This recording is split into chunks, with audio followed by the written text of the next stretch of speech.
Tariq will confess but probably not go to jail. What's up, YouTube? This is your boy Nino, and I'm back again with another review of Power Book 2 Ghost episode 9 and what to expect in episode 10, which is the season finale. Now, we all know what Saxe did by using his knees to spy on Tariq. Right now, in Saxe's mind, he is going to court and putting Tariq in the stand with the mindset that Tariq has no idea about he having him followed. Now, this is exactly what is going to put Saxe down. Tariq is going to expose Saxe for sending his knees after him, drag him, track him to the cemetery, and videoed him.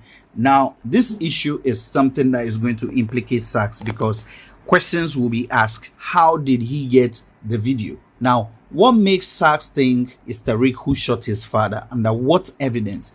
In as much as Saxe is having some kind of evidence, he has already made the evidence irrelevant from the beginning by making his knees go after Tariq to the extent of dragging him.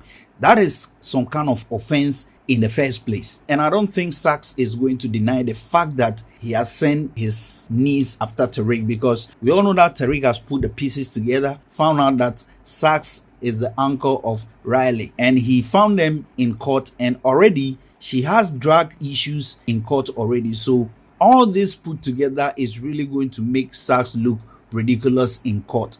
And now we all know that there is this saying that it's two kind of people who normally speaks the truth, which is one, a child and a drunk. We all believe that children are likely to speak the truth about something.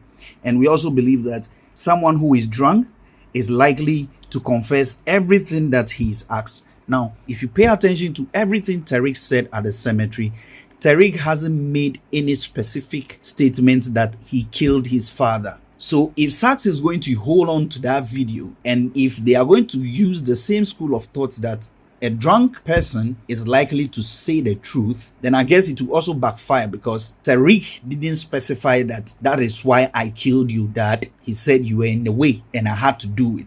Now, if you are all agree with the same school of thought that someone who is drunk is likely to spit the truth and say everything he or she has done, then I believe that as drunk as Tariq was that night, he would have said everything as it was. So this again is something that Saxe cannot prove. Now, if they want to go deeper into as to how Saxe got this video, definitely his knees issue is going to come up. So on one hand, they might probably call knees to the stand, or if Saxe is trying to rubbish the fact that he didn't involve his knees, then I think the next person that they might call to the stand is going to be Braden, because he was the one who handed the cap to Tariq, and that cap we all know that was given to Braden by Riley. So definitely, if this has to go deeper, then it means Braden is probably going to go to the stand. Maybe perhaps that is why Riley was scared and she was telling him in the trailer that Tariq is dangerous. He will say anything for him to get whatever he wants. Maybe that's what they were discussing. Or maybe Braden approached Riley to ask about Saxe. And to be honest, if this thing doesn't go the way Saxe planned it, I'm sure that Saxe is going to get charges, because he has violated someone's right by even dragging the person or even monitoring the person or putting a spy on the person without authorization. I think that's even an offense on its own. That is something that is really going to blow away Saxe issues. And to be honest, the jury will start thinking that Saxe always manipulates people, always force people to admit something they haven't done.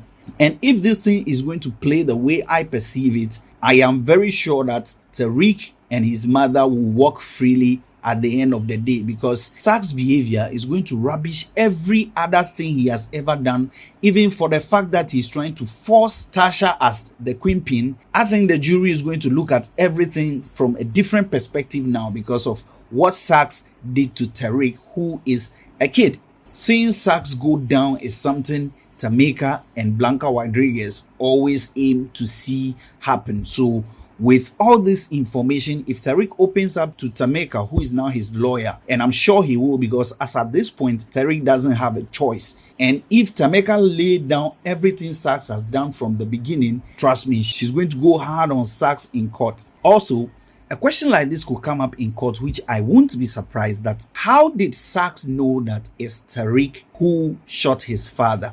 why did he started following Tariq instead of focusing on his mother? Because it is out of proportion to know that Tasha is in jail for killing James St. Patrick and for being the queenpin, and Sachs, upon knowing that there is someone who is responsible for that and the person is still in jail, and for Sachs to go back looking for another person who might have done the thing, which equally means that the person who is in jail is innocent. You understand? So if this question is asked, that why is Sachs suspecting Tariq now as the one who killed his father instead of the mother, at that point Sachs showing up at Truth that night might come up in court. And we all know that Davis MacLean is already aware of it. Tameka is also aware, and Sachs himself confessed to Tameka that yes, he was at Truth and Tariq was the one who saw him. So 3 people right now can pinpoint that Sachs was at Truth that night. If the question is flipped back and then they ask Tariq, what shows that you saw Sachs at Truth? We all know Tariq was at Truth for the party.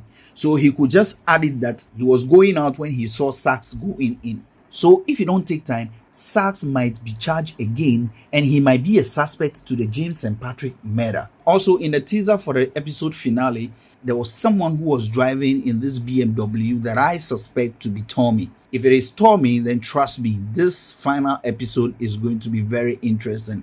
But I also have a second thought that maybe it could be Sachs who was trying to run off, because unless you are chasing something or being chased that you can drive at that kind of speed, well, let's wait and see if it's either Tommy or it was Cooper Sachs who was in that car. The communications Tasha had through Paula to Tariq, they mentioned a name Slim, and I know very well that she's not going to mention Ray Ray. So could it be that the Slim Tasha was referring to was Ray Ray? Whoever knows should leave it in the comment section for me. Question I want to ask again is, will Carrie keep mute after Monet's warning? Because she has already run her mouth to the investigator and she has already set some kind of information in motion. Now, if they keep interrogating her, definitely she has to speak up. And if she has to speak up, it means she's gradually bringing Zeke into this issue. If she decides to go mute, Jabari is likely going to start monitoring her and her off behavior all of a sudden about all these issues, because we all still know that Jabari still thinks it was Tariq who was having an affair with her. And Jabari seeing Drew's picture in her office and Jabari seeing Drew with Tariq also will establish the fact that there is some connection between Drew and Tariq and Zeke. If Carrie decides to keep quiet, Jabari is going to try his possible best to try linking all these things together, and this might blow up in Carrie's face. Either she might end up dead or she'll probably become a puppet for Monet. So this is just my breakdown of what we will probably expect in court. If you have any additions to make, if you think there is something I haven't said, kindly leave it in your comment below. Subscribe to my channel and hit the like button if you like this video. I'll be back with more breakdown on Power Book 2 Ghost. Thanks for watching.